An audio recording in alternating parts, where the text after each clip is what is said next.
June 29th, and this is Geeknights. Tonight, we answer your questions on the Ask Rim and Scott Show. Let's do this. Okay, so we just got done recording 2 hours of audio for someone else's podcast. Yep, and now we're immediately recording our own podcast. But if you want to listen to us on someone else's show, namely the Geek Speak podcast, but with Ian Levinstein, just go to speakgeekspeak.com, S-P-E-A-K, geek, S-P-E-A-K.com. And his latest episode, which I don't know when he's going to put it up, about anime and anime conventions and all that sort of stuff, includes us for the entire duration. And if you just can't get enough listening to us talk about the same old stuff over and over again, you should go listen to that. Yeah, he half interviews us and half we just kind of talk about Anime Next and anime cons in general. Yeah, his show's a pretty good show, and if you're into geeky things and you just can't get enough podcasting because 4 nights a week isn't enough for you, add him to your little podcast subscribe bit. Yeah. Also, we finally started making our promos, which sometime over the next week I'm going to edit and put up, which means you might start hearing promos from all the shows we like. Holy crap. Yeah, we've done how many episodes? We never did a promo. I know, isn't it crazy? It's about time. It also might mean there might be an influx of a bunch of new people who hear our promo on other shows. Yeah, unlike the previous, 5 influxes we've had. I know, right? We're just waiting for the one big influx where, our listenership quintuples. If anything, that might be once we do our live show at Otakon. It might be. Yep. But anyway, as we promised, today we're going to be doing The Listeners Interview Us episode. Or Holy crap. At least the first of these. We might do it again sometime. Mm-hmm. Because it's very easy to do. When we get a whole bunch more listeners, and they have enough new questions to ask us. Thus, we'll be kind of quick on the news and things of the day, mostly because, one, we want to fit as many of these questions in as we can. Yep, but we're probably going to do all of them, if not most of them. Yep, and 2, I kind of want to get to sleep because we're basically recording 2.5 times the amount of podcasts we usually record tonight. Yeah, we're doing a podcast, a whole shit ton of it, going to sleep, waking up, going to work, going to the beach. That's our schedule right now. Okay. So let's see. Start with the news. This is the quick news. There's a guy named Mark Pilgrim who's been a crazy Mac user. He's had using Mac since 1984 when I was 2. He has a Mac tattoo. Yeah, he's a Mac Apple tattoo on his right bicep, and he's owned 50 Macs at least. He is switching to Ubuntu after becoming fed up with proprietary Mac file formats and the increasing use of DRM technologies in the Mac OS. Why didn't this guy talk and do this before we bought a Mac? I want to try and get him on the show. Really? That might be a good idea. I would like to talk to him because I want to see what he has to say because honestly, though I haven't used the Mac very thoroughly, I haven't used it as my daily computer for all my normal stuff, but I used it a lot for non-podcasting, and I liked it except for the podcasting bit, but I didn't put it to heavy use, so I'm really curious what this guy has to say. I don't know how much he's into the podcasting, so I don't know how much insight he'll give Well, no, in that I want to area. ask him about everything else. Yeah, everything else. This guy seems like a good choice. Maybe we should send him an email. If anything, I'd like to get an email response that we could read. That would be cool, too. Because I realized, listening to Anime World Order, which I want to plug again, we plugged Anime World Order on the other podcast that we were talking on. God. Yeah. We just keep... It's like we don't even plug people anymore. We are not shills. We do not plug people, because we want them to be promoted. We do not plug people because someone paid us or told us to. Yep, like when if we mention something else, it's because we're mentioning it. We just do it so often. Yep, and if we ever play a promo or anything, we can guarantee to you that we would only ever play a promo if it was a show we actually do or would listen to. Yeah, you know what it is? It's like if I mention The Simpsons, people don't go, oh, you're shilling The Simpsons, because it's a popular thing. You don't shill it, you just refer to it. But when you refer to something very unpopular and amateur like a podcast, it comes off as a promotion, you see? Plus, also, while we were just on this podcast, we sent a long audio feedback to Anime World Order, and they sent us a long email response, which I then responded to with a longer email response. And then I did a little, additional punch with a tiny email. Yep. Scott, a relatively tiny email. Yeah, only because, as Scott said in the beginning of his email, Rim was very thorough. He was indeed. Okay. So you'll be able to hear us on at least 2 other podcasts in the near future. Mm-hmm. But anyway, that's it. Let's do some news. We did the news. My news was this guy who... All right. Yeah, we're going kind of quick here. We are. We want to get to the questions, which is the fun part. Yep. I don't have a news. I'll just note that the Supreme Court of the United States basically just told the administration, President Bush, that they can't keep doing this Guantanamo Bay thing. Oh, that was obvious. Yeah, but it really surprised me. You know what? You could just go out on the street and ask any guy, and they'll tell you that that's obvious.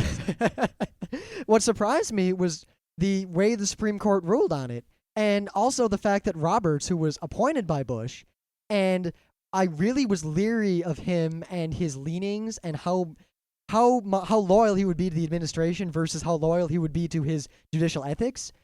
And he actually bowed out of this decision because he sat on the lower court's ruling. Mm-hmm. And I have a little bit more respect for this guy as a result. Yeah, I was leery of him too at first, but as time goes on, I'm less worried about him. Yeah.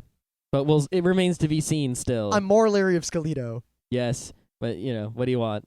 Yeah, but I'll just note that this is actually probably very important news, but the consequences and ramifications will not come out for many weeks or months. That's always the problem with things. Well, mainly because the Supreme Court has no enforcement power. I mean, a long time ago... Don't they have marshals?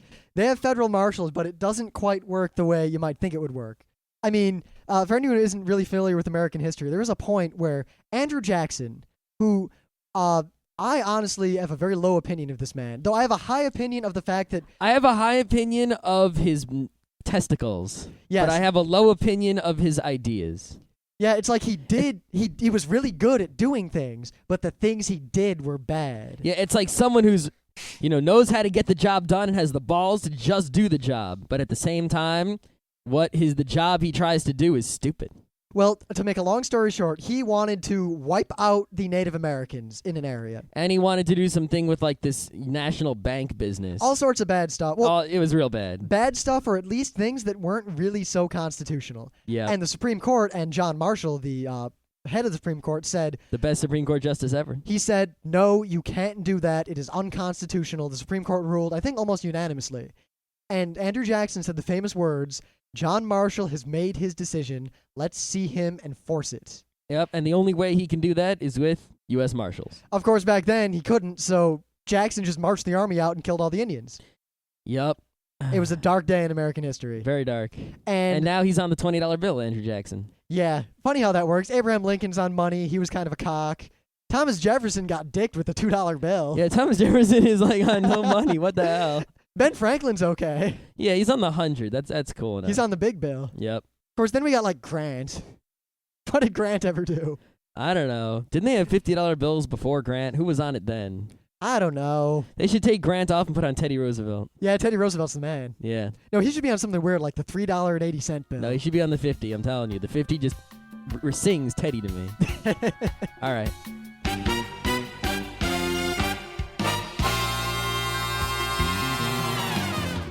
Things of the day. Things of the day. What you got? All right. I didn't really have anything good for today, and I thought about just skipping things of the day and getting right to the questions, but Scott had a decent thing of the day, so I came up with something. I almost made my thing of the day the picture of Lisa and James's new baby bunnies, because they're adorable, even though you can only see a tiny ball of fur. Yeah, they're just indistinguishable balls of fuzz. So I'll make that my thing of the day once they're more recognizable as bunnies. But instead, I was poking around on the internet. I actually searched for Hitler in Google Video just to see if anything funny would come up. And I saw something that looked like it was going to be funny, like someone voiced over Hitler funnily, but it just petered out and wasn't. And then I found the entirety of one of my favorite Monty Python sketches ever, Mr. Hilta. It's an excellent sketch. Yes, and... the Mr. Hilta sketch. Hi, Kay. That's a map of Stalingrad. You got the wrong map. I was never head of the Gestapo. Yeah. It's if you've never seen, everyone's seen the Monty Python movies. I know a lot of people who have never actually seen Monty Python's Flying Circus. Whoa. If any of you out there have never seen any Monty Python's Flying Circus, not just the movies, but Flying Circus, watch my thing of the day. It's got Japanese subtitles in case someone wants that, but it's hilarious. I can't really say anything about it. Are you sure they're Japanese, not Chinese? Yes, I'm sure, because I saw hiragana. Okay. My thing today is an awesome, really quick video. You know those firecrackers where there's a string, and you light the string, and it goes through the firecrackers, and they snap off in rapid succession as the fuse burns. It's like crack, crack, crack, crack, crack, crack, crack, crack, crack, crack, crack, in a line. Yep, like sometimes I'd tear those apart to get a bunch of individual Yeah, firecrackers. you usually get a big roll of it and you tear it up, into like sets of like 20. You light it, you throw it, and then it cracks 20 times in a row, that sort of thing. Some guys took a roll of 16,000 of these things and they rolled it up real tight and they let the end of it dangle about a foot down off the rest of the roll, and they lit it and ran away. And it starts to go, as you expect, crack, crack, crack, crack, crack, crack, crack, crack, crack, crack, crack, crack, crack. And as it gets closer to the actual roll, not only does it go around the spiral, but it actually starts, each firecracker sets off all the adjacent ones. And there are 16,000 of them, and it gets crazy. And I must say, it is perhaps one of the greatest firecracker displays of our time. I didn't really expect it. I thought it was just going to peter around and be a normal dumb video, and it's amazing. It's inferno. Yeah, that's basically the only words I can use to describe it. But anyway, as we've promised, today is the Ask Rim and Scott episode. Hooray, this is going to be fun. A lot of fun. We should do that. I wish we could do it more often, but people will run out of interesting questions. Yep, even though I got to make fun of a few people's questions because they weren't the best questions. Well, we'll do it as the questions come. Yep, and I think we're just going to take them in a semi-random order. And this will be an interesting thing because usually, for anyone who's noticed, we don't really, like when we get listener feedback, we tend to just say what the gist of what they said was and then talk about it. But every other radio show and podcast out there actually reads the text of the emails they get. Or they get more voicemails and feedbacks, which I'm thinking about getting a pay-for voicemail service that doesn't suck like the one we had that failed. That's broken, but the phone number is still in our closing music, so we hope you're not calling it. Yeah. But yeah, I'm thinking about paying for a real voicemail service, maybe with a cool phone number, like something geek or something like that. Of course, you can always just email us feedback at geeknights@frontrowcrew.com. Yeah, but some people don't know how to make an MP3. Ahem, you know who you are. Yeah. So we're just going to handle these in kind of random order. And well, no particular order, not yeah. random order. If we don't answer your question or we didn't get to it or whatever, we're sorry. Just say so in the forums or via email, and we will send you either an email response or a forum response. Or we'll make fun of you. All right, so I guess, Scott, you can start. Just pick one. Pick one, eh? Yeah. Well, I'm going to start at the top of the list because that's easier. All right. Your opinion on Jonan Vasquez and his works. Also, your thoughts on the AMV Hell series. Well, this isn't a question. So if this were Jeopardy, you would have just failed because there are no question marks. Now, for anyone who doesn't know who Mr. Vasquez is, this is the creative genius behind Invader Zim, Johnny, the Homicidal Maniac, et alia. Yep. I enjoy Invader Zim as much as I enjoy other cartoons, sort of like Rocko's Modern Life and Ren and Stimpy, which is pretty good. I was very much a fan of especially the early episodes of Invader Zim. Yep. I didn't really see more than the early episodes. And Johnny the Homicidal Maniac, what little of it I have read was moderately enjoyable, but parts of it were also not enjoyable. It really depended. Yeah, I enjoy it partly because I've never met with rare exception, I've never met anyone who was a fan of Johnny and who wasn't somehow cool. Yep. I mean, like you walk down, you you yell "squee" at an anime con, and almost anyone who yells "squee" back is a cool guy. Yep, or a girl. Yeah. Yeah. So, Jonan Vasquez, not the most amazing, most perfect, favorite, awesome guy in the world, but he's not bad. He's a good dude. Does good stuff. AMV Hell series. I had heard of the AMV Hell series and never actually watched it. I watched AMV Hell, the number one, on YouTube, and it wasn't so exciting. It was like a bunch of really short... It's like someone came up with a bunch of AMV ideas, but couldn't actually be bothered to make real AMVs. So they kind of made like these 10-second AMVs that just embodied the idea they came up with, strung them all together, and while they were comedic, they weren't comedic enough to actually get me to go even once. So, lame. I call this fan crap. I guess things like this are a lot more fun to us before we became jaded old men who have been to a million anime Yeah, if cons. you had showed me this 5 years ago, I would have pissed my pants. But because I've seen so much anime and so many music videos and been to so many cons, this looks like fan crap to me. So yeah, my advice sorry. to you is if you're not jaded or you don't know what this is, at least go check it out once at a con because it is good. It is well executed. It is well done. It is just not our bag anymore. Nope. Doesn't get us stirred up, but it gets the normal anime fans stirred up. All right, now, there's a question I'm going to mention but skip. Now, Hasbro asked us in the forums about how we feel about the fact that anime cons have kind of become generic geek cons and just all this stuff about anime culture and everything. And all I'd really like to say is that we answered this question in excruciating detail on Anime World Order, and very shortly they're going to be playing an episode where they respond to that and they'll play it. Yeah, who knows if it'll be next week or the week after, but if you just listen to their show, they said some things about it 2 shows ago and on their most recent show, and then we just responded with a flurry of, as we already said, flurry of voice MP3s and emails, and I'm sure it will come up on their, coming up shows. We will definitely keep you appraised. Okay. Now, since I skipped one, I'm going to actually pick a real question. Okay. And going right down the line, we had a question from Classic Bri in the forums, something you wanted to ask us. How important is your relationship to each other to the overall show? Do you think that the show is more about you guys or the things you talk about? I think the show isn't about us. Well, sometimes it's about us with the Geek Fables type things.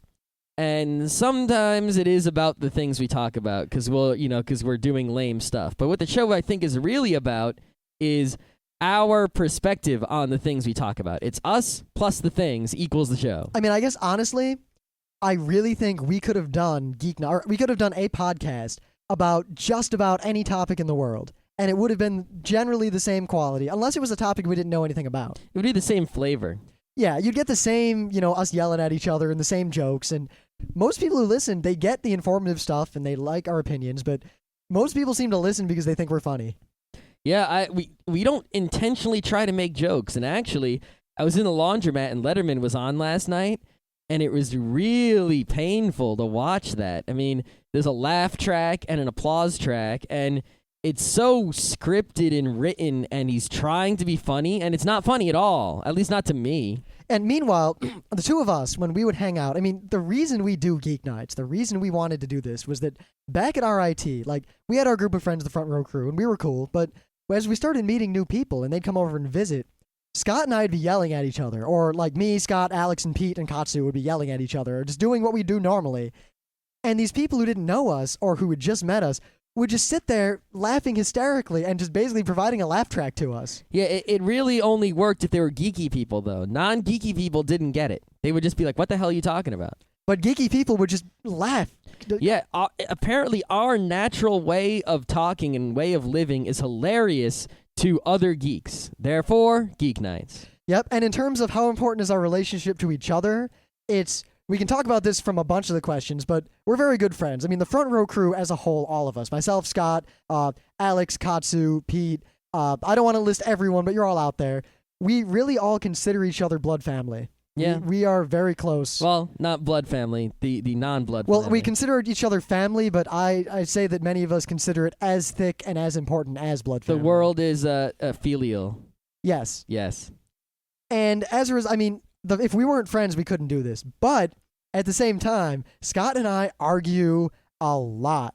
You have never heard us argue fully on the show because we don't want to subject you to that. Yeah, the patent thing was... It kept going for almost an hour after I cut it off. Yeah, you have no idea. And it degenerated to, you're stupid. No, you're stupid. You're a horrible person. I've lost all respect for you. Yeah, everything comes down to that, basically. You can go to hell. Yeah, well, I should just move out. Yeah, fuck the podcast. Yeah. I don't think we never said let's move out. Nah, but we've said I should just move away. Or, this sucks. Or, I hate you. And... we don't care. We've all had arguments like that. But it's like on South Park. The kids always make fun of each other, but Cartman still hangs out with them. Yep. But no matter how angry we are angry isn't the word. No matter how heated the argument we have is, we can hit record in the middle of that, and it disappears, and we just do a show. And you wouldn't even know that we were arguing a second earlier. Yep. Literally, we've had shows where it's Scott, you're a pig fucker, and I hate you. Click. It's time for Things of the Day. All right. Okay. All right, you want to pick one? I'm going to do the next 3 because 2 of them are kind of quick. All right. You can do Kremlians? Yeah. Okay. Kremlin, your thoughts on freezing time and the moral nature of it. Yes, you know the inside joke we had where I once used freezing time as an example in an argument where I was trying to demonstrate no harm, no foul. Yes. That's enough of that. All I can say to that is no harm, no foul. The end. Thane of Cawdor, here's a question. Where's the freaking Burning Wheel episode? I know you're not a pair of shit talkers. thank you for, continuing our definition of the word shit talkers. Yep. In fact, we're very glad that you don't think we're shit talkers. Yes, that means when a lot our to us. vocabulary is spread among the masses, that pleases us greatly. So when is it going to happen? Well, it's going to happen 2 times. Number 1, when we get Luke Crane on the horn, and 2, when we actually play a lot more Burning Wheel. Because we like it a lot, and we have the books, but we haven't played it a lot, not as nearly as much as we want to. So we need more Burning Wheel experience, and we need to talk with the man himself, and you will get more Burning Wheel episode than you want to do with. Yes, once we get Luke Crane on the show, which he kind of said he was interested in the last time we talked to him, I think that'll be one hell of an episode. That will be one hell of an episode. And the third question, what 2 subjects should I pick for next year? Film and history, the Holocaust, American century, the Hollywood industry, Australian politics, the politics of third world states. Well, my picks, if I was having to choose between those, any 2, I would do the Hollywood industry because I would be able to argue with people in the class every day about the evil MPAA.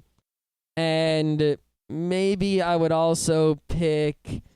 I might pick the Holocaust in case of the Holocaust denier. That would make the class a lot of fun. Yeah, I wouldn't pick the Holocaust just because I know so much about it. Yeah, I do. I also do know a lot about the Holocaust. And American Century also looks good because pretty much everything interesting happened between 1900 and 2000. So. Yeah, they definitely don't mean between 1700 and 1800. Yeah, so that will leave a great deal of great class discussions to have. So in the very least, let's say this. You probably don't want to take the politics of third world states.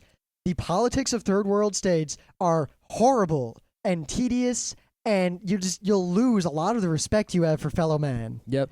And while film and history... that could be good because actually the one film class I ever took is one of the greatest classes I ever took at RIT, and I would take that class again if I could.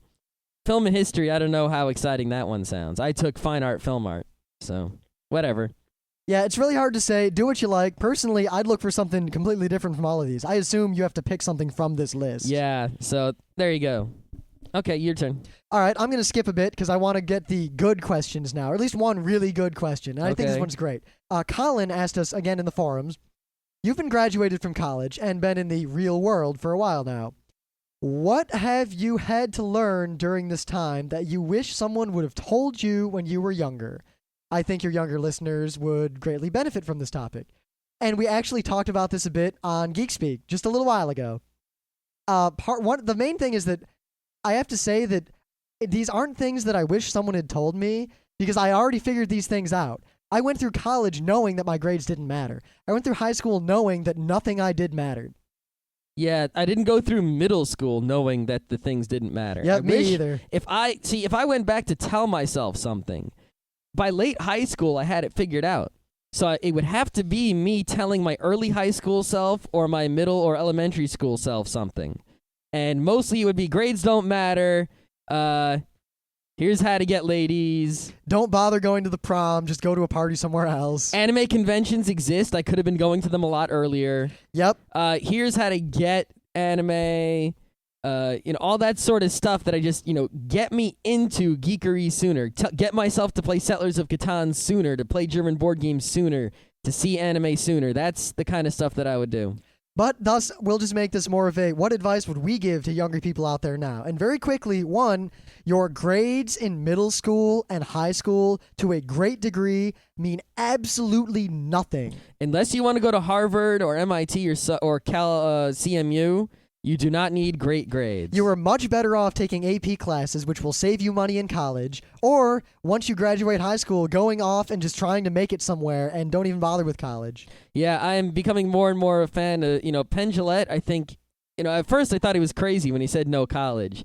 And I'm beginning to think that maybe, I used to think everyone needed to go to college or you'd be a loser. But now I'm beginning to think maybe you don't. If you look at the list of successful people in the history of the world or important people, a lot of them just didn't go to college or even high school.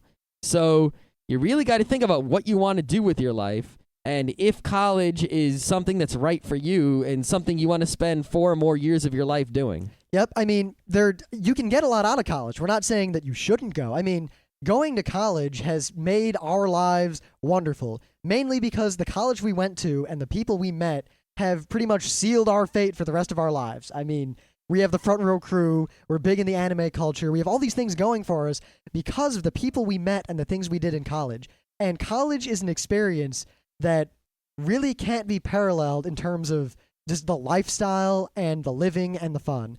But at the same time, Bill Gates dropped out of college, and I don't know if Steve Jobs or Wozniak even went to college. I have to go check on that. I guess don't go to college because you think you have to. Don't go to college because you want to get an education alone. If you just want an education, you can teach yourself. You can find someone to teach you. You can go to a community college. You can get a job and learn on the job. You go to college to meet people. You go to college for the networking. You go to college to be social in the real world. You go to college because you want to do something that requires college, like be a doctor or a dentist or something like that. If you don't know what you want to do, unless you have money just coming out of your ass, don't go to college. Yep. Until you know what you want to do. If you decide you want to be a lawyer, go to college. You need to go to college to be a lawyer. All right. Unless you're just crazy and you pass the bar. Yep, you could just self-study and pass the bar. All right.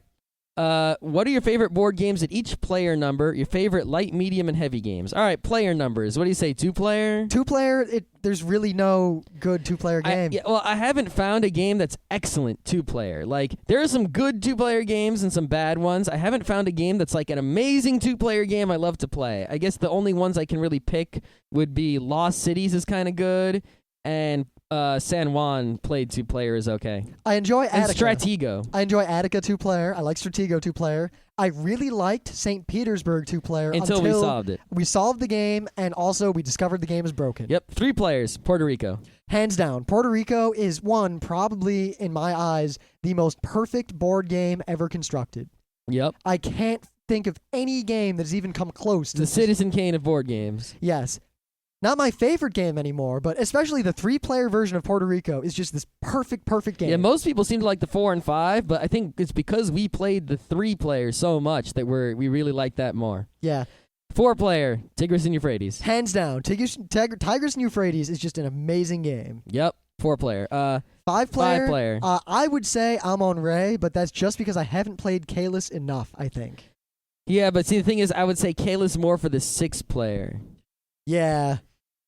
It's hard to say at that point because games that have more than 4 tend to have many more than 4. Yeah, Amon-Re is good 5-player. But there are also, there are games that we haven't played that, might trump over these things, It's hard to say what our favorite game is just because we like so many games and we like them all for different reasons. Yep. Light, medium, and heavy games. What's light that we like? Carcassonne is kind of light. Yeah, I would say it's light only because I've solved it. Yeah, maybe Carcassonne is medium. Light could be Stratego. It's hard. Basically, the way I categorize games are trivial, normal, and difficult, as opposed to light, medium, heavy. Yeah. Difficult is like Tigris and Euphrates. So Puerto Carcassonne Rico. isn't trivial; it's medium. Yeah, we don't really play trivial games. No, except we don't. we played Timbuktu once. Yeah, but that's not. It's not. Yeah, that's debatable whether it's trivial. I would say it's not trivial to everyone. It's trivial if something like Candyland is trivial to everyone. Yeah, but I would consider to a German board gamer, a game like Timbuktu is trivial if you're reasonably intelligent, deductive. Yep. Okay. And you understand game theory. Yeah, heavy games. I guess if you consider Tigris and Euphrates and Kalis heavy, then there you have it. We like the German games. Yes. All right, I'm gonna jump around a bit here. You guys planning any... Oh, Chibi-Yusa says, you guys planning any trips to Florida? Oh, you're going to do 2 now? Yeah. All right. So, my grandma lives in Florida, and I haven't visited her in a while, so I might visit her soon. Maybe in the winter. Who knows? All right, you did 2, so I'm going to do 2. All right. I'll start off with Raylith in the forums asked us, quote, what are you guys going to do when the zombies attack? And it's funny you should ask that. Because we have, how some people in their buildings or houses have a plan of fire escape? We have a plan of zombie attack for every situation that we are ever in. Whenever we're bored at a convention or in Wildwood, New Jersey, wherever we happen to be, we just debate what we would do. And if they're fast zombies that only infect with a bite, we'd do this. But if they're slow zombies that lunge, we'd do this. And if the zombies are they aimless zombies or are they come after you, eat the brain zombies? Yeah, are they 28 Days Later zombies or Dawn of the Dead zombies? Yep, it depends on a lot of things. Zombies Ate My Neighbor zombies. Yep. And for every situation, we've got a plan that usually involves motor vehicles, different forms of transportation. Trains are very good for zombie attacks. Guns, explosives, chainsaws, knives, shopping malls, etc. Yep. And everyone says the baseball bat. A good Bokto will serve just as well. Indeed. In fact, better, because you can poke it through the eye. Yep. But anyway, we're not going to give you all the plans, but suffice to say, if when the zombies come, we're ready. If you come out to the Geek House, we can probably protect you. But we probably won't be able to feed you unless you can fend for yourself. We'll just eat you. Oh, yeah. Come to the Geek House in the zombie attack. Yeah. Wait, what? Send more paramedics. Grains. I'm a All right. vegetarian zombie. It's an old joke. Grains. All right, I'm going to do another one here. Fantazos in the forums asked this question, and I bring this up only because this is an issue that we know quite a bit about, and I'm surprised someone even noticed that we talk about this. This question has occurred to me every morning when I'm getting ready, but I keep forgetting to ask it. A while ago, I don't know, one of you made a passing remark about how deodorant was good, but antiperspirant was bad. It was completely tangential, and it wasn't comment on further. What's wrong with antiperspirant? Is the only people I've ever heard talk about this are crazy hippies or some sort of randiness. All right, point the first. I like how he said randiness. Yes. We're spreading the vocabulary of Geeknights even farther, and that was a great paraphrasing, Rim. Yeah, I'm proud of that. Okay. I think I do a good job at that. You know what? I'm maggoty with paraphrasing skills. Oh, God. Someone else's vocabulary spreads to you and then comes back to, God. Bump, bump, bump. Okay. Okay, now, point the first. Your body wants to sweat. There is probably a reason it is trying to sweat. Sweating is good. It's like your natural coolant system. You know what happens if you take the coolant system out of a computer or your car? It catches fire. You want to sweat. That is your number one coolant system. You need to use it. If you prevent sweating, that's like taking the heatsink off your CPU. Very bad. Very, very bad. Now, number two, and this is more a cosmetic thing. The vast majority of antiperspirants in the United States... Pretty much all the ones that work, all the ones that don't use this method are the bullshit hippie sea salt crystal crap that is just hippie crap that doesn't work. Now, they contain one of three chemical compounds. Aluminum chloride, or aluminium, for those of Aluminium. you... Aluminium chlorohydrate, or aluminium zirconium. Notice the common ingredient in all those. Now, aluminum is a wonderful metal. There is evidence both ways. There have been some tiny links between aluminum exposure in quantity and Alzheimer's disease, but I'll say right now, those are not in any way statistically verifiable. The reason that antiperspirant is bad and the reason that aluminum is an ingredient is the way antiperspirant works. There are aluminum shards in the antiperspirant that clog your pores. Now, if you don't mind aluminum shards clogging your pores, be my guest and use antiperspirant. Personally, I don't like to, destroy all the pores in my armpits with shards of aluminum. Yeah, I mean, quite literally, this aluminum reacts with your sweat and things in your sweat to form a gelish kind of plug in the sweat gland that swells up, and it actually can damage the sweat glands. Indeed, and that's what it's trying to do, because it doesn't want you to perspire. Using antiperspirants too much can cause you in the end to sweat more, or to get to the point where if you don't wear antiperspirant, you'll sweat more than you humanly should, and it's bad. Or you can destroy everything so you won't sweat, and that's dangerous. Now, three, I guess. All these aluminum compounds will stain clothing. So if you have ever ruined a shirt because you got these yellow stains in the pits, that is because of your antiperspirant. No human excretion, unless you have a disease, will cause that. Well, pee. Well, human excretion from the sweat glands. There you go. Unless you have a disease. Or unless you didn't shower. If you've ever gotten sweat stains, that is caused by antiperspirants. Yep. And if you have a problem with odor down there, 1, trim the hair a little bit. Having less hair in the armpits means less surface area, which means less odor. 2, shower down there. 3, deodorant that isn't antiperspirant. Yes. However, hippies with their crystals, no, that doesn't work at all. No, go to the store, and there aren't many of them, but there are brands of deodorant that are not antiperspirant. They're actually kind of sparse now in the U.S. because most The ones with baking soda are good. So are the ones... even though baking soda doesn't really get rid of odor. I know, but they're still good. Well, they feel good. They do the function they of feel deodorizing, nice. even though baking soda doesn't deodorize. I've actually had a problem where if I find a deodorant I like, I will use it forever. Yep. And then they'll cancel it. 4 times in my life, I found a deodorant I like. I use it. It smells nice. It works. I'm on my 4th variety if you count the one antiperspirant I used at the beginning. They keep getting canceled. Yeah, I used to use antiperspirant when I was young. And you know what? I sweated more. So I put more antiperspirant on, and then I sweated more. Yep, I started using Ban, which was just a roll-on whatever. Then I switched to Mitchum, and then when I learned about the aluminum shards, I switched to a standard deodorant speed stick that was green, and now I'm using this bluish-green Degree, which is actually pretty good. I like it. All right, I want to do one more question because this one will be real short. Amethyst Tomoe asked us in the forums, what separates you from other podcasts? We're good. We do a lot. We do a lot more podcasting than other podcasts.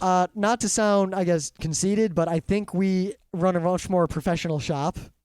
Other podcasts seem to really be into the whole podcasting thing, and we're just kind of doing our own thing, not caring about the quote official podcast community and all that stuff that's going on in there. I just stopped paying attention to all that crap. Yep, I mean half of what we say is what we would have said to each other anyway if the mics weren't here. Yep. I can't really. It's a hard question to answer any more than that. Yeah, especially since I like self-promoting, like when I'm talking myself up to be on a panel or I'm interviewing for a job. I really feel icky self-promoting for any other purpose. Yep. Okay, let's see what question we got here. Was the one about $1 billion?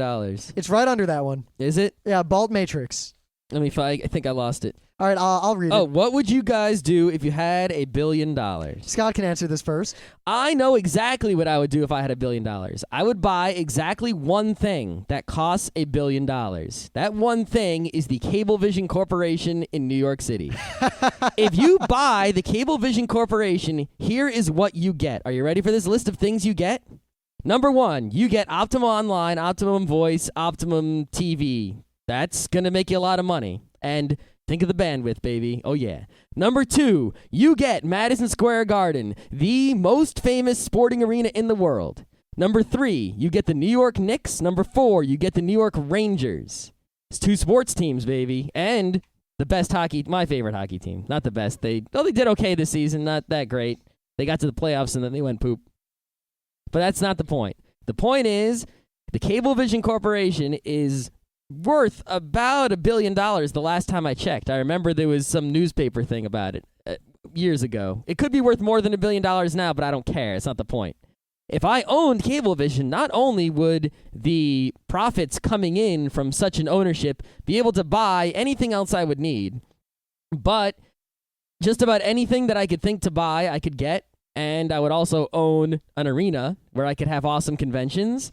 In New York City property. They own a lot of property in New York City that I could live in, and sports teams, and TV, and internet. And I would be able to use Cablevision and the ISP of Optimum Online to push my ISP agenda and do things like fight for net neutrality and all that other good stuff. And geeks, I could hook them up with my awesome Optimum Online ISP-ness, and I could do a great service for geekery as well as living a life of luxury, and then, retire with a life of philanthropy. Yep, I think Scott's answer is real good, so I won't bother answering because it's somewhat similar in what I would do. I can say that everyone I'm good friends with would be very well off for the rest of their lives. Well, duh. If I was the owner of Cablevision, they would be all well off. It would be great. No one would need to work anymore. All right, now here's a question that was emailed to us by Joe from New York. Why do the two of you live together? Rent issues, close pals? I've been wondering about this for a while now, but I never got around to actually emailing you. Well, there's a funny story about that. Now, when we were at RIT, we had the front row crew, which was myself and Scott, Alex, our friend Pete, our friend Katsu, and then a bunch of other people that were around, but all of us were the ones who were trying to kind of go into housing together. Because at RIT, they have this housing lottery. And we wanted to get, it was myself, Greg, Alex, and Scott who decided the 4 of us are going to get an apartment together. And we got in the lottery, and we were standing in line, and there was a 1 2-bedroom, 4-person apartment left in all of RIT. And we were up next. And as we're walking in, the lady walked out, and she crossed it off because the people before us had taken it. And we figured that we were going to have to suck it up and go to live in Riverhole, which Riverhole. It's a hellhole. It sucks. But we were like, fine. It was better than the dorm, so we were going to take it. So the four of us are walking over, and then someone from across the room yells, "No one wants these 2 one-bedroom apartments in Colony?" And we go, I think it was we said we'll take the Riverhole, and they're like, wow, no one wants these in Colony. And we're like, we do. Yep. And what they were is actually it turned out of all the apartments at RIT, there are only 6 of these, and they are the best possible apartment you can get because in terms of square footage per person and price. Because they're 1 or 2 occupancy, and they're pretty much as large as the 3 and 4 person apartments. They're just missing 1 bedroom. They only have 1 bedroom instead of 2. So the 4 of us are standing there, and we're like, let's do this. We can just live right next to each other, and it'll be awesome, and we'll have more space. And then everyone looks at everyone, and then Greg at the time asked the important question, who's going to live with Scott? And everyone stood there for a minute, and no one said anything. And finally I said, all right, I think I can deal with him because I'm real thick-headed and thick-skulled when it comes to that sort of thing. And history was decided in a minute. In like a few seconds. Yeah. If it had turned any other way, who knows what things would be like now. Now, despite the fact that Scott and I lived together all through college, effectively all of our friends lived with us because they were just in our apartment all the time. Most of the time. Our apartment was like the center of everyone's social lives. It was indeed. Which was funny because it was very small. Very small for that many people. Like we'd have 10 people over. That was too much. And it was just a bunch of Everyone people would sit and not move because he couldn't do anything. And we'd all just kind of yell and talk, and it was a good time. We have a lot of stories from that apartment. We do. So I moved away for a while, for 6 months, to work for IBM in Poughkeepsie, and I got a condo there. And Scott just lived in the apartment by himself. I kept paying rent, so technically I still had the apartment. I left all my stuff there. Then we all moved away for the summer. We all moved back. I went back to RIT. At the end of that year of RIT, I moved back to the Mid-Hudson Valley to work for IBM again. Because you graduated. Well, no, I didn't. Oh, that's right. I just left RIT, and I stepped down from all my positions in like the anime club, and I moved away to work for IBM. And I lived in a whole bunch of places in the Mid-Hudson Valley, and then Scott graduated, and I eventually did graduate remotely. Mm-hmm. And he went to live with his parents for a while and got a job, and I was working at IBM. And eventually I decided, we need to get a place somewhere. And hey, Scott, let's move in together. Rent in half, not living with your parents, me not living in a crappy studio apartment in Fishkill. Yeah, I couldn't live with my parents anymore. My job was in New York City. He found a place that was, I could take the train to New York City to go to my job, and also he could drive to his work. And so we said, okay, half rent, not living with parents, not living in a tiny-ass shithole apartment, box, piece of crap, we're good. Also, the fact that the whole front row crew, as we realized we were all going to graduate, had decided we all need to move in together somewhere. We all need to take over a city. And Scott and I were the first ones to... Well, Pete actually had a geek house in Albany, but... It failed. Yeah, it completely broke apart. But we were the first ones to go out and set up a geek house. And now, bit by bit, all of our awesome friends in the front row crew are moving out actually near us, and we're all kind of coming back together. Yep. It helps being one train ride away from the city where people can get plenty of jobs. Yep. Also, as you can tell from the show, we do get along. Yep. Though contrary to popular speculation, we are not homosexual lovers. Yep. Okay, let's... I'm going to read a bunch of really quick ones. Ready? All right. Your opinions on emos and their emo-ness. All right. The word emo is stupid. From Chemical Base. Emo is a term that appeared somewhat recently, but it's not a new concept. Teenagers have been this way since the dawn of time. Nothing has changed. Why is there a new word for something that has always been around? It's just some trendy bullshit. You know what? I just ignore and don't care about the whole emo thing. I don't really like their music. I don't like them. They don't bother me. I don't bother them. It's all good. I just don't... I mean, when I was in middle school, people like that, they were called the angst. Definite article angst. Mm-hmm. And there's been all these terms over the years, and someday emo will fall away, and people will call them something else. It's nothing special. It's not anything to even bother having an opinion about, in my opinion. Yep. All right. Amethyst Tomoe asks, where do babies come from? Women's vaginas. Kremlin asks, how about Rim actually tell us his hidden screen names? Yeah, okay. Stop asking inside joke questions. Yes, the deal there, very briefly, is that I went by a lot of screen names over the years, and a long time ago, I kind of dated a girl, and she made a website that was about me, and it's gone now, so you couldn't find it even if you looked for it. And there's really no, like, honestly, you'd think there'd be a funny story there, but it's really not. And if I told you more details, it would be less amusing. Kremlin asks, how about what Scott's last relationship experience with a mysterious woman? Stop asking inside joke questions again.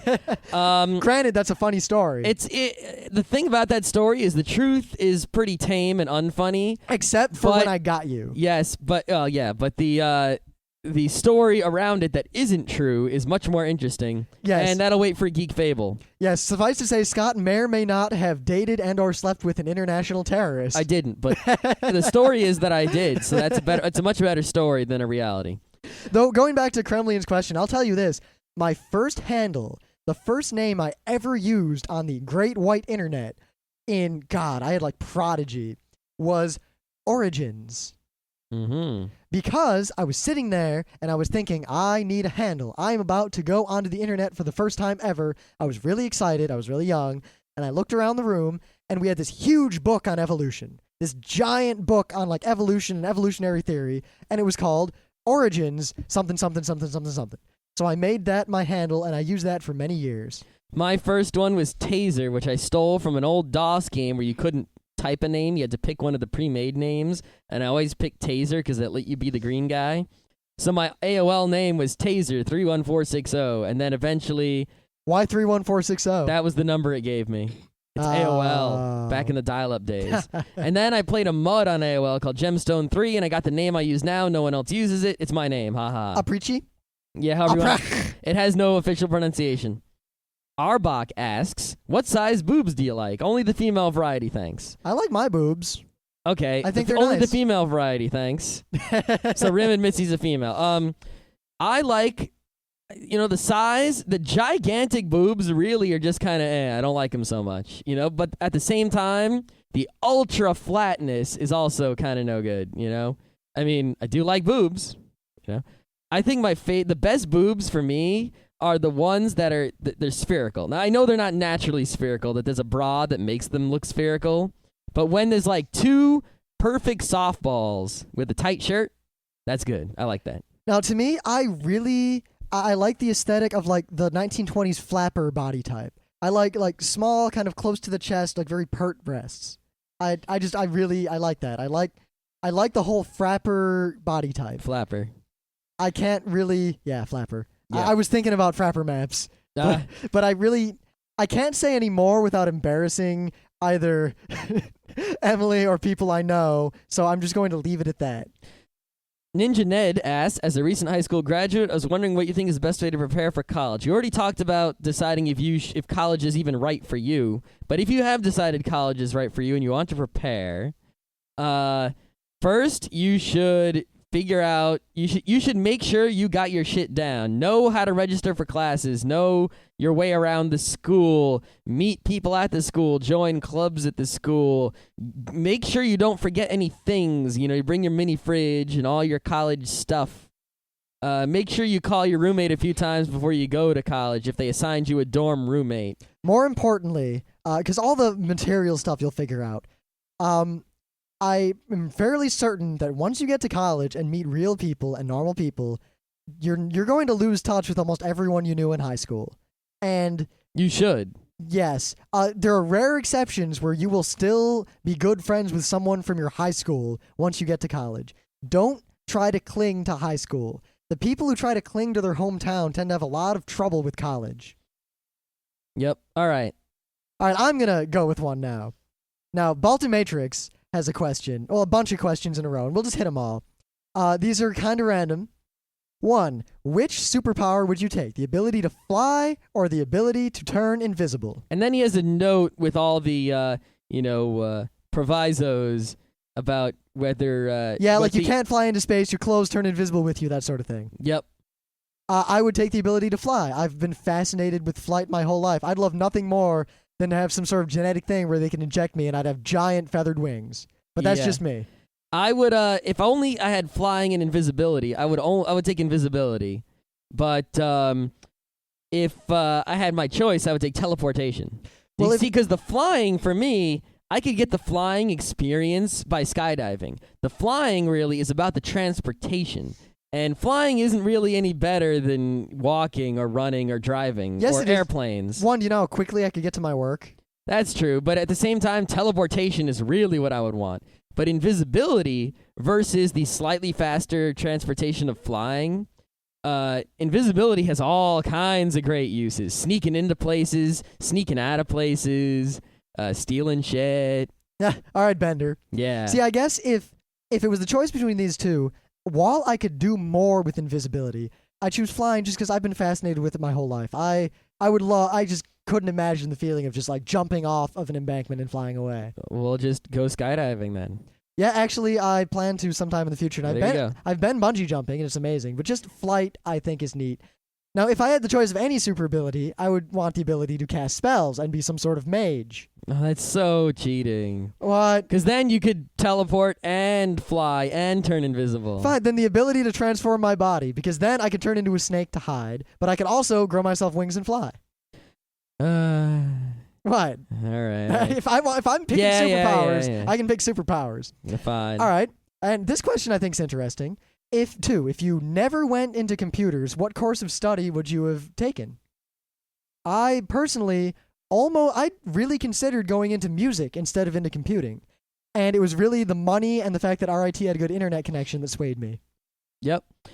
I might have done something like electrical engineering or mechanical engineering or microelectronic engineering. Now, But I also might have done something more artsy like writing or something like that.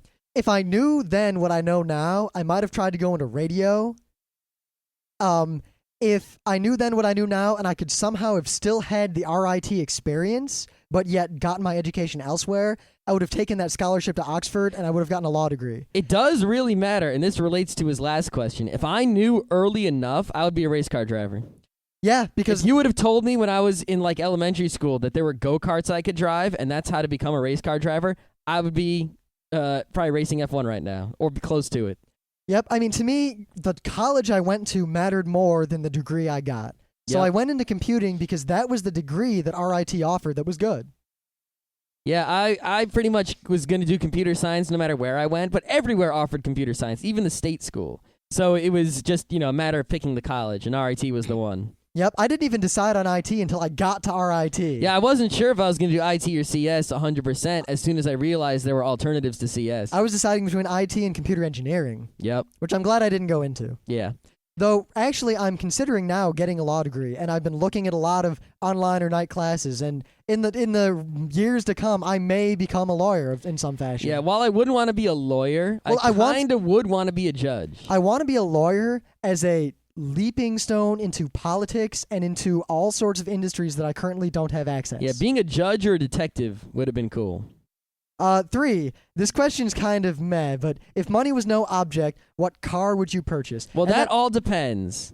see, It depends 'cause if you're asking for a day-to-day car or... a race car, a tank kind of car. If from a pure game theory perspective, I should pick an Enzo Ferrari or an F1 car, sell it, get the money, buy the car I actually want, and then have a pile of money. Well, money is no object, so... Yeah, but maybe money is no object only for buying a car. Maybe. I could turn that Yeah. car money into other If money. I wanted to get the best car, I would get a 2004 F1 Ferrari, the one that Michael Schumacher drove to win the championship, because that is probably the fastest, best F1 car there is. Yeah, but I say we Or break Fernando it down to Alonso's current car. if we were just buying a car and money didn't really matter, like we could finance any car we wanted to make it a more reasonable question. A car for everyday use. Yeah, just like if I could just walk out and buy a car right now the way I just went and bought that Mac, I'd either buy like a Z3 or a Miata.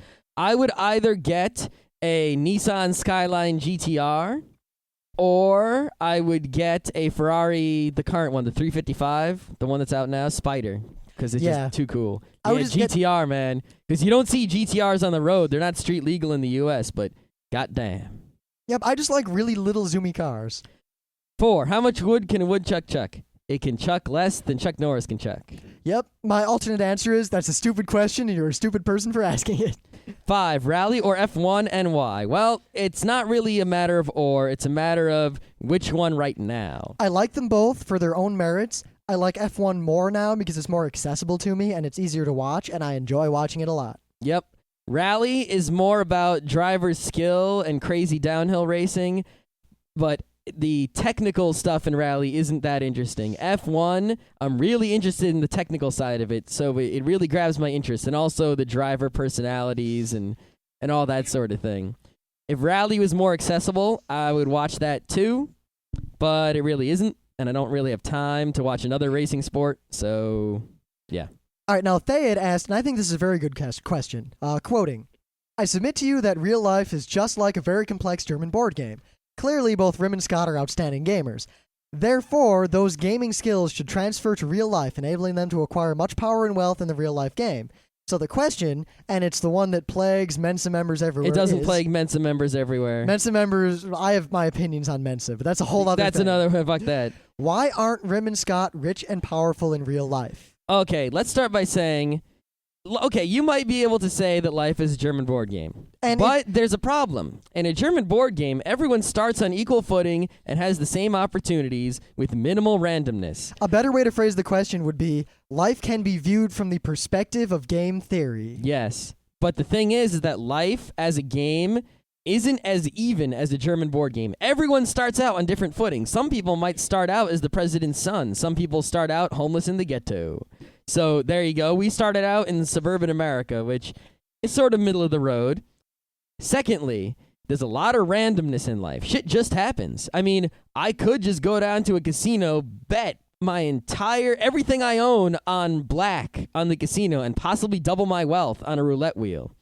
But that's an example of sort of a game of chance in real life. But there's other chance in real life. I mean, I might find a bar of gold in the backyard. You might just trip on the streets of New York City, fall on a spike, and die. Yeah, you might step on an electrified manhole and die.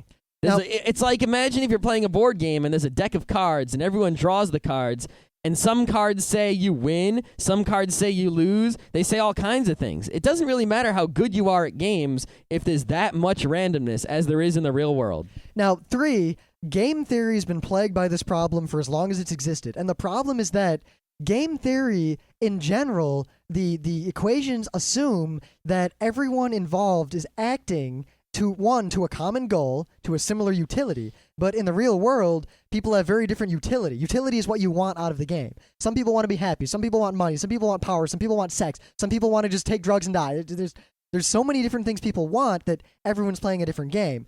2, right along these lines, it assumes that people act rationally in order to achieve their goals and that they learn from their mistakes.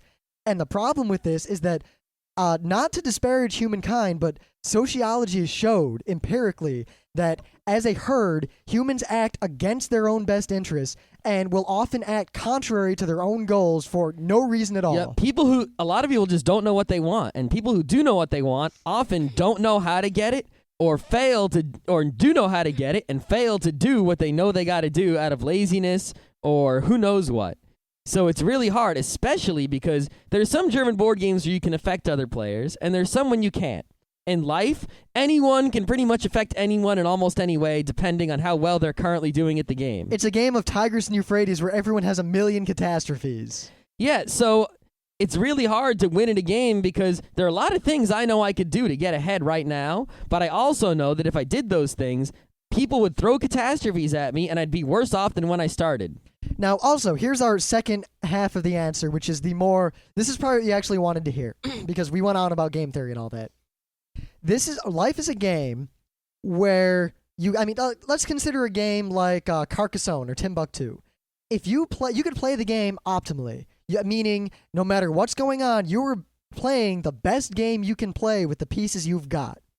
Despite that, you might still lose, because if other people have better pieces, or everyone's playing optimally and the game just comes down to chance, you could finish a game that you lost and know that is the best I could have done in any circumstances. Mm-hmm. And secondly, we actually, honestly, are more rich and more powerful than the vast majority of humans have ever been.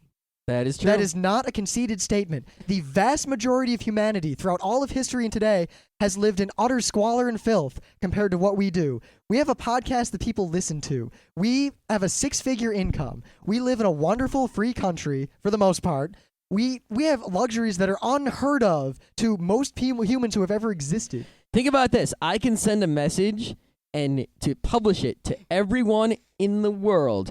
Most people who are alive today can't do that. Do you understand how much power we have right now? It's insane. We have more power in our little dinky house without a basement because there's an old lady living down there than most humans have ever had. I mean, the fact that I can right now talk to my girlfriend Emily, who's in Nagoya, Japan, just on a whim, and yet there are people in Africa who can't get a message to the neighboring village. And on the same token, I could go down, evilly. I'm not going to say I would do this because I'd probably go to jail. But, it is possible that we have the ability to make bombs and blow lots of things up. We're not going to, nor Yes. would we. But we have a lot of power to do many things. There are a lot of cards in our hands that we're not playing for various reasons. Like, for example, Palestine, as an example, they have no actual military power. They have no normal, conventional way to exert force on people. They have very little technology. They would normally be irrelevant. However, individual determined people can very, very greatly affect the world if they so choose. I'm not agreeing with what a suicide bomber does, but being a suicide bomber is a very powerful thing. People can have a large effect on the giant game board that is the world. And, we just think about what we can do, and we do the best we can considering our laziness and desires. And I really think, in terms of what life has handed us and what we've done, we are doing as well and being as powerful and as influential and as rich as we can be without violating our own morals and ethical codes. Or without taking unnecessarily crazy risks. I mean, there are crazy risks we could take to, suddenly shoot to the top, but it's just not worth the risk a lot of the time. And there are things I could do to be much more powerful that I just don't feel ethically okay with doing. Yep. Or there are things that we could do to become much more powerful, but then other things would happen as a side effect that I don't want, so I have to go about it a different way. So, to answer your question, I think we are actually doing very well, and we are applying game theory to our lives, both consciously and unconsciously, to great effect. All right.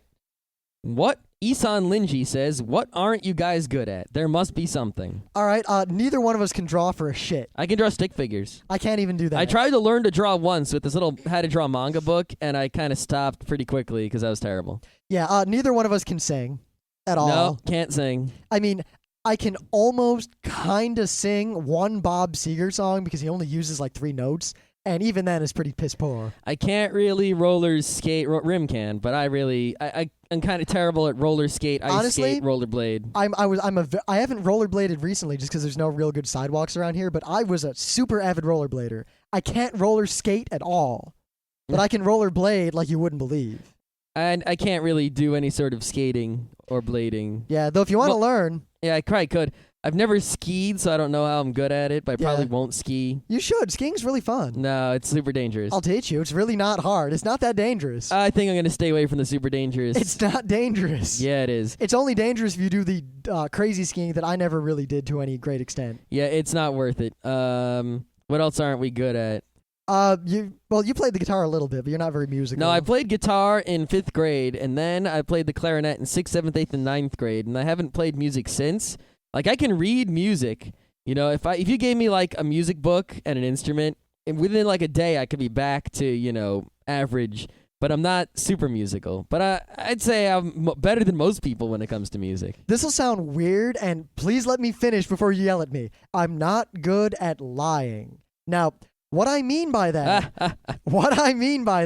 is that I am very good at telling stories. I am very good at exaggerating. I'm very good at taking an otherwise mundane event and turning it into an amazing story.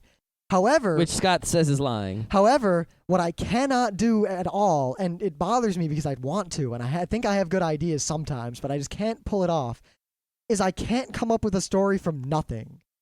If there's any grain of, if I ever tell a story, no matter how outlandish it may seem, there is a grain of truth in there somewhere because I need that grain of truth. If there's no truth to it at all, I just can't do it. I can't tell the story. I can't make up the lie. I just can't do it. Yeah, I have a lot of trouble if I try to write fiction. Maybe it's because I haven't figured out how it's done, but I can't really just come up with a good story out of nothing. I end up either stealing a bunch of parts of existing stories I know, or writing nonfiction, or who knows. But I really can't write fiction very well. There are a lot of other things I'm not good at. Like I'm not good at dentistry. I'm not good at surgery, although I probably could be, but I would just bargle. As much as I like to play around with electronics, I'm not that good at soldering. And while I can passably solder something, I often burn myself and I often make really poor joints. I don't burn myself, and I can solder in a way that works, but I also make pretty poor solders. You know, big blobs instead of nice little dots. Yeah. I think if someone showed me the right method and I practiced for an hour, I'd be down, though. There are plenty of other things that we're not good at. Yeah, we're not going to list everything in the world that we're not good at. I'm generally good at crafts and not good at arts. It's like painting, no good. Putting together something or making a little tiny race car, very good. Yep. All right, let's see. What other questions? We're running low. We've done most of them. All right, here's an interesting one by Thorn, and we can't go into great detail on this because most of you don't care. To paraphrase, this probably isn't a good question for the show, but it seemed a good place to ask. You mentioned a few times that you've been to PenguinCon. When were you there? Did you board game there? I might have met you, depending on which one you went to. To make an actual question, what did you think of PenguinCon? What do you think of these unified cons, where there's more than one thing at it? Would you go again? We went to PenguinCon 2.0, I believe. The one where Neil Gaiman and Steve Jackson and who else was there? Rob Malda. Rob Malda was there. This cool Mozilla guy was there. It was an amazing, amazing con. At least we had a lot of fun. But we had a lot of fun at that con. And honestly, we probably would have gone back every year because Novi, Michigan is only about 4 hours from Rochester. Yeah, it doesn't seem... I've looked at the websites for future PenguinCons, but they didn't seem to have the guest lineup, but I still probably would have gone back in future years. The only reason we don't go is that instead of being 4 hours away, Novi is now 9 hours away. If that con was closer, we would have kept going to it, but it's not. In fact, if JetBlue flew to Detroit, we might have been inclined to go, but it's not. It's actually very expensive to fly to Detroit from where we are. Yep. Because not many people do so. Now, in the future, we might go to a PenguinCon if, they turn out to be that much awesome. If PenguinCon will pay our way, we'll be guests. Oh, so we should send a letter to PenguinCon asking, Actually, because we could kill a bunch of birds in one stone. I could go visit my family, and then we could do a show. And Yep. But yeah, we will tell the story of what happened at that PenguinCon in a Geek Fables episode in the future because there are many tales from that PenguinCon because it was really that awesome. All right, we've only got 2 or 3 more questions left here. Cool. There's a couple more on the forums, but they came kind of late and they weren't too interesting, so I just kind of skipped them. All right, it's all you. All right, there's 2 more questions here. This question is good because I think we can talk about it a lot. And then I saved the best question for last because I think it's really cool that this guy listens to us. Mm-hmm. One, Baltimatrix asked, what do you guys do to prepare or to do a panel at cons? I asked because I'm thinking of doing a panel at a con in 2007. I will say right now that I personally don't prepare at all for any public speaking I ever do. See, me, when I was learning public speaking in my last year of high school, I learned the lesson that if I prepare, it's wicked awesome. And if I don't prepare, it's not wicked awesome. But my preparations over time have required less and less and less. And after doing this podcast, I can just write the sparsest of notes like in 2 seconds and I'm good to go. And even then, I don't even need that most of the time. Yep. I mean, I guess I didn't go through that with the podcast just because I've done a lot of extemporaneous speaking in my life. I mean, I gave speeches in high school. Well, see, I had the speaking skill, and it came out when I prepared. Like, remember when we were freshmen, I ran for Anime Club? Yeah, and you almost won. Yeah, see, because I was using my public speaking skills for my last year of high school, and then it's like a muscle I didn't flex. Yeah, I mean, my only point is that I started earlier than you. That's the only reason because I went through the same thing. I used to prepare, and as I did it so much, it just got to the point where literally, you could come up to us, like we could have a panel, the anything panel, and we could sit there, and random people could walk up and say, you must do this panel on X. And I think we could pull off a damn good panel. Yeah, pretty much no matter what X was, unless it was something so complicated that we had no knowledge of whatsoever, like a very specific physics topic, like super string theory, something, something, something. Then we wouldn't know what to talk about. But we could look it up on Wikipedia real quick. I mean, like, I took a lot of public speaking and communications classes at university as well, and I even entered in some public speaking contests, and I really didn't prepare at all. like at all. The most I would ever carry with me is if, say, I had to cite something or I had to talk about something very specific. I might have one index card with just the name, like the actual citation, because I'm not going to remember that. Yeah, like who said the quote or what book it's from on what page. But we literally will sit down at a panel. Well, me, because Scott hasn't actually done a panel yet. This is his first one. But That's my second panel at an anime con. At least. Oh yeah, an anime con. But I've done God, 15 or 20. I just sit down and go. I really don't even sketch anything out at all. I don't recommend you do that unless you are very comfortable in your extemporaneous speaking skills. I don't really have any good advice as to how to prepare because we don't. All right, I want to read the last question. All right, because I like this question. This is from Robert, and he said, I'm going to read the whole thing. All right. I love your show. I have been listening for about 5 months. That was an excellent use of semicolon, by the way. Yes, it is a lost art. I try to listen every day, but I'm not an anime fan. I like comics, but not anime, so some Wednesdays I only listen to the beginning. That's cool. I'm in the military, and I recently was shipped overseas. There was a time where I was not able to log on to iTunes for over 3 weeks in the travel here, before I got my first chance to download your new episodes, and 12 episodes downloaded at once, and it took a very long time, but I had to spend the next few days doing things where I'm able to keep my iPod with me, so I listened to all those episodes in the span of 3 days. Oh, you started out with such a great semicolon, and then you had what can only be called a run-on sentence. Yeah, I think I'll forgive that because the semicolon was so well placed. My question is something I've been wondering. What is your view of the military? And my other question is, what is y'all's favorite TV shows? All right, now, one, I would just like to say this is a topic we could do a whole episode on our views of the military in the U.S., militaries in general, use of force in the world when it's justified, when it isn't, recruitment, everything about the military. Yeah, to summarize, as long as there are groups of people in the world who have military forces of some sort, it is required for other groups, even good groups, to have their own defensive military forces of some sort if they wish to be secure in their persons. And as libertarian as I am, I very much believe that there are times when force is necessary and or justified. Yes. I'm not going to talk about, many specific times when force is and is not justified. But I will say this, as long as your military is voluntary, and as long as it is not political, and as long as it is used in a justifiable way, it is a good military. Now, to be more specific, because I think you were thinking more along the lines of our views of the U.S. military or the people in it, and I will say that I have nothing but the utmost respect for anyone who's joined the military. I see it as a great way for people who don't have other opportunities to better themselves. I see it as a career for people who, for a great number of reasons, are involved in it. I actually know a lot of people who are in the Navy. And really, we have nothing but respect for you guys. I very much disagree with how the government of this country is using you guys, but that is not your fault. Yep. And what it all comes down to is, because we've had problems with this issue before, if there was a draft tomorrow for the Iraq War, we would run away. In fact, we were almost attacked by someone because we stated this fact. If there was a draft tomorrow for World War II, we wouldn't need to be drafted because we would sign up. Yep. That really kind of sums up how we feel about the military. I very much believe that there are things worth fighting for. Yep. And I would fight for those things. It pains me that our military, which is one of the few militaries in the history of the world that has remained mostly non-political. I mean, so many countries have a military, and then as soon as something happens... There's a military dictator. Yep, or the military intervenes in politics. And the fact that the military and the people in the military will follow orders and do what they're told to do, even if they disagree with it, is, in my eyes, just an amazing thing. Yep.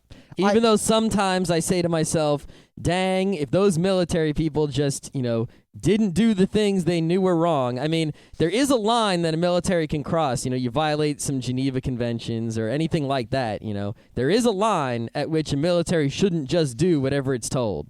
But on the whole, as a one single unit, a military not, only doing what the rest of the government tells it to do, as opposed to telling the government what it wants to do, is a good thing. Because, theoretically, we're a democracy in America, which means that the military only acts if the people feel the need for it to act. So, theoretically, the military only acts when such action is justified, and thus they should always follow orders because, that is what a democracy is. I have my views about the politics surrounding that in current America, but all of that aside, I have two examples of what I feel are probably. I mean, these are two men who are my heroes, and I don't even remember their names offhand. The Canadian guy. I'm going to find the Canadian guy right now. All right, you find that. I'll talk about the other guy. I forget his name, too, but maybe we'll look that up. I believe it was in Vietnam. There was a group of American soldiers who were about to just massacre a bunch of civilians. And there was a man in a gunboat, or a gun helicopter, and he saw what was about to happen. And he ordered his men to train their guns from the helicopter on these American soldiers, and ordered them, despite the fact that what he was doing was justified under a whole bunch of military statutes and things, but it was also disobeying orders from a superior. He ordered these men to stand down or be fired upon. And he saved these people's lives, and then he was then ostracized from the military. And there's this whole story. I think we'll do an episode on it someday. That man is a hero as far as I'm concerned.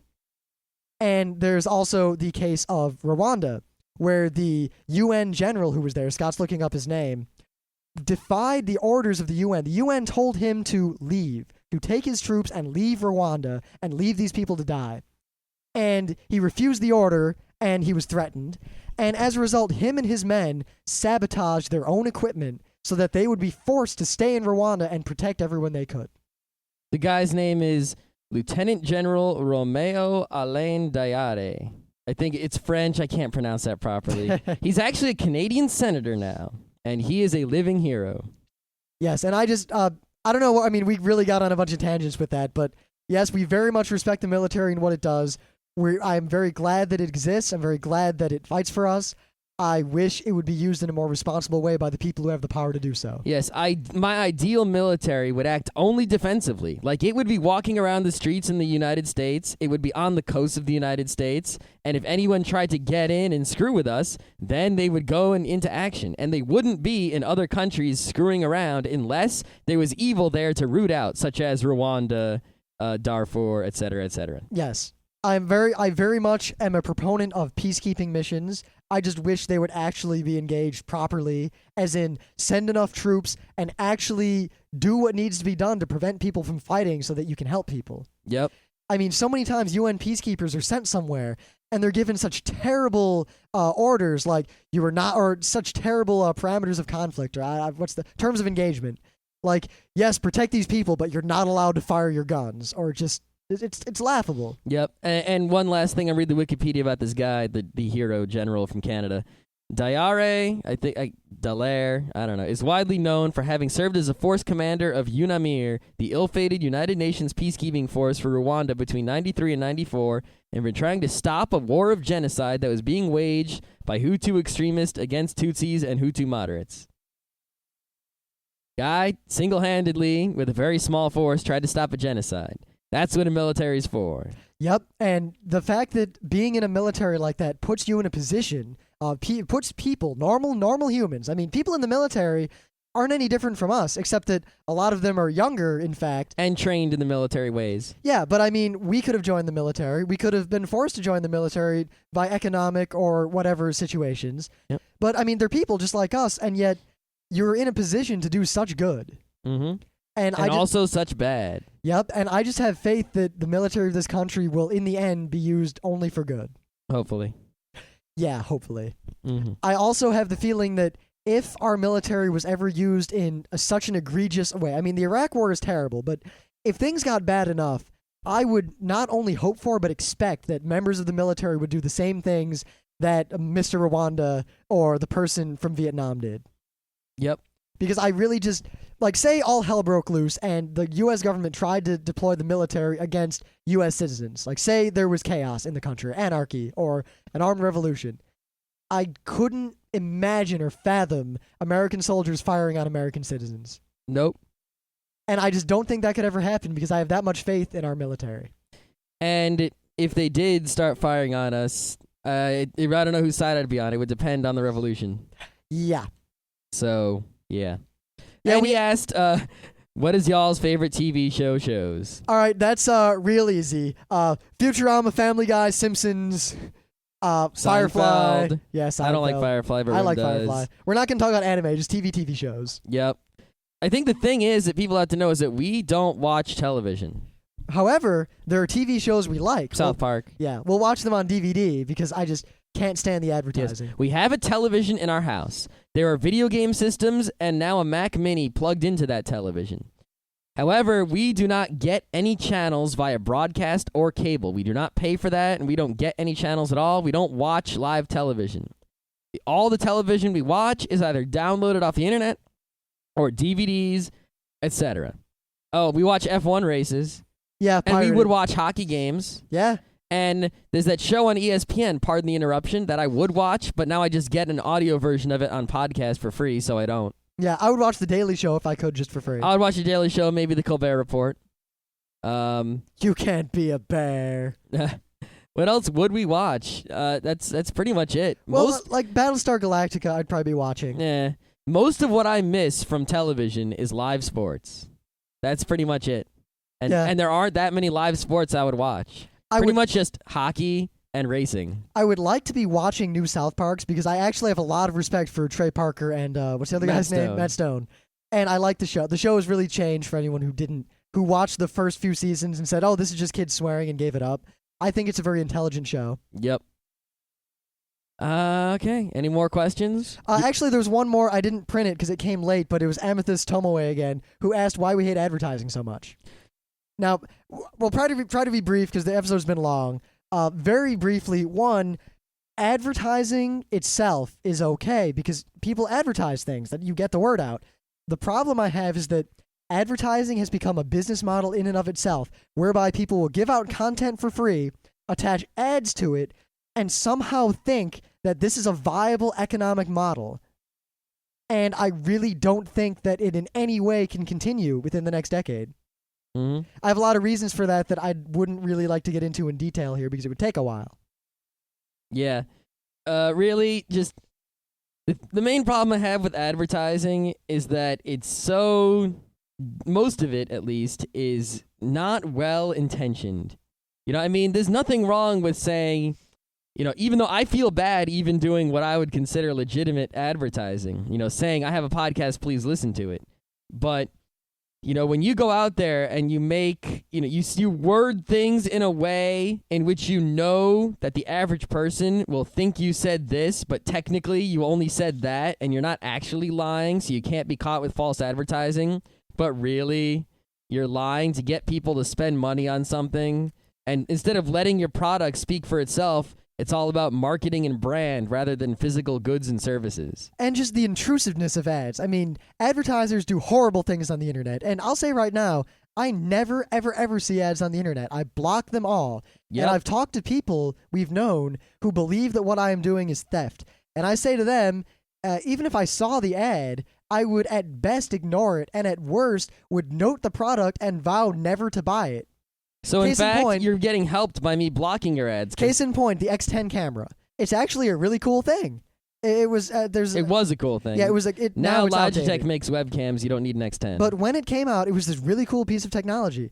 But their advertising was so ubiquitous and so annoying that I, even though I wanted one, chose not to buy one specifically because I disliked their advertising practices. On the streets of New York, there are those people, you'll see them every single day. They hand out little pieces of paper with menus or come eat at this place or come see this show or anything like that. If someone's handing out a piece of paper, not only do I not take it, but I look and note what the piece of paper is for, and I never go there. Wherever they're advertising, I don't go because I disapprove of their advertising method. All right, I think that about wraps it up. There's actually a couple questions that just popped on the forums I want to answer. All right, let's be quick about it. Isan Linji says, when are you going to do shows and all the things you said you'll do a show on? When we remember what we said. Yeah, so if you guys remember what we said, please remind us and we'll do a show on it. Well, maybe we should make a remind us thread. And one last question, which I think will actually be interesting. Amethyst Tomoy asks, which part of your body do you value the most? Now, I know what Scott's going to say. No, I know you're going to say it, but then you'll say, haha, just kidding, but seriously. No, I'm not. Oh, okay. You were going to say the penis. Yeah, well, that's the obvious funny answer. So, the penis. All right, anyway, It's hard to say. I mean, I don't want to say my brain because I don't know if my brain matters or not. I'd want to say my legs because they get me around. I want to say my eyes. I can't. There's no part of my body that I dislike except my appendix. It says which one part do you value the most, not which one do you dislike. Yeah, but I can't. I value them all equally. I mean, if I lost my sense of smell, I would be devastated. If I lost my sense of sight, I would be equally devastated. See, that's the thing is I don't think that if I lost smell and sight, they would be equally devastating. Devastating both. But there are two parts of my body that I think are tied for first place, where if I lost those, it would be worse than losing any other single part of my body. And those are my eyes and my hands. I honestly, even though it would be a greater inconvenience to my life and it would ruin much of what I want to do with my life, I think I would rather lose my sight than my hearing because I love music so much that I probably couldn't continue living without music. Yet I could continue living without being hearing able to see. is like one tiny fraction of a millimeter below seeing and hands on the scale. But I mean, of course, brain, because without the brain, I couldn't do anything at all. But that's not the point of the question, I think. And actually, I don't want to say my penis, but in general, the penis ranks highly. It does, but the ability, the erogenous zones of my body in general, that I am generally a very, I guess, I feel weird using words like this, especially on a show like this, but sensuous kind of sexual person. I'm very... Yeah, I think there's no delicate way to put it. I am a randy dude. Yeah, I think discounting the brain, I think the ranking is hands and eyes, then ears, mouth, tongue, the whole head area, and then, the arms and the legs. I guess if you count hands, don't you have to put the arms with them? No, because they could just graft the hand onto shoulder. I guess. Knees and toes. Yeah, because, that's really, as a human being, the opposing thumbs and the fingers that are, what's the word? I don't know. I'm done. Yeah. I don't have anything more to say on that Without topic. hands, I really can't do anything. I can't make things. I can't interact with things in an efficient manner. You get a hook hand. Yeah, but while a hook is cool, I do not discount the quality of a hook. Like if I lost one hand and got a hook, I might be okay with that. But losing both hands, no good. 2 hooks doesn't cut it. If I lost one eye, maybe, but 2 eyes, not a chance. So there you go, hands and eyes. All right. We've now answered all the questions except for Kremlian's inside joke questions. Well, he can take those inside joke questions and cram them up his inside joke. Though I will say he did remind me of a story that I'd totally forgotten about. Well, his mom. Yeah, the whole spy girl thing, which... we'll tell that story because there's a lot of funniness. It looks like we've just primed a bunch of geek fables today. Yeah, and actually, thank you all for submitting your questions. We're glad we could answer them. If you want any follow-up bits, go into the forums, obviously. And in the future, when we have a whole bunch more listeners, we'll probably run this again if we think we can get enough new and previously unanswered questions. Yeah, and that's really all we've got. It's late. We've done like 4 hours worth of podcasting today. I'm going to bed, and tomorrow I'm going to the beach. Yeah, I got to pack my bags. The beach. And I got I got a lot of stuff to do, and then I got a long drive. They put you in the beach. You cannot do that. For 2 minutes, you must sit in the beach. You must sit in the beach. Get the sunburn and the cancer. Yeah, bring that sunscreen. Don't forget. I'm bringing that sunscreen, like you never seen before. But I'm not going to dole it out to you other people as generously as we did in the past. You have to dole it out to me because I subsidized your sunscreen. You, not you. I'm talking about the other people there. Oh, they can go to hell. They can die in a fire. Die in a malignant fire. I'll provide them sunscreen maybe once, or maybe a little bit. But you got to bring your own bottle, people. I'm done. Sunscreen's too expensive now that we can't use the what was the chemical? Oh, I don't even remember. The chemical that's better than whatever we have. All right. Yep. Episode over. Though, little warning, there may or may not be an episode Monday, depending on if I am forced to drive back to Beacon to go to work on Monday or not. If I drive back, I'll do a Monday show. If I don't drive back, there's no Monday show, and we'll have a Geek Night special again. Oh. And Tuesday, we'll have a special episode. Which is? It's the 4th of July Monkey Tuesday. And we'll have to celebrate that. I don't want to rip off Penn Jillette or anything, but that's an occasion that we really have to celebrate. We do indeed.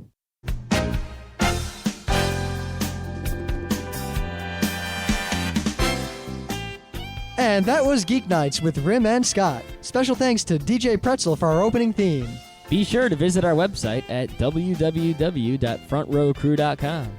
If you like our podcasts, you'll love our forums. Make sure you visit them. You can send your email feedback to geeknights@gmail.com. And if you want, you can leave us a voicemail at 206-333-1537. Geek Nights airs every weeknight, Monday through Thursday. Geeknights is recorded with absolutely no studio and no audience. But unlike those other talk shows, it's actually recorded at night.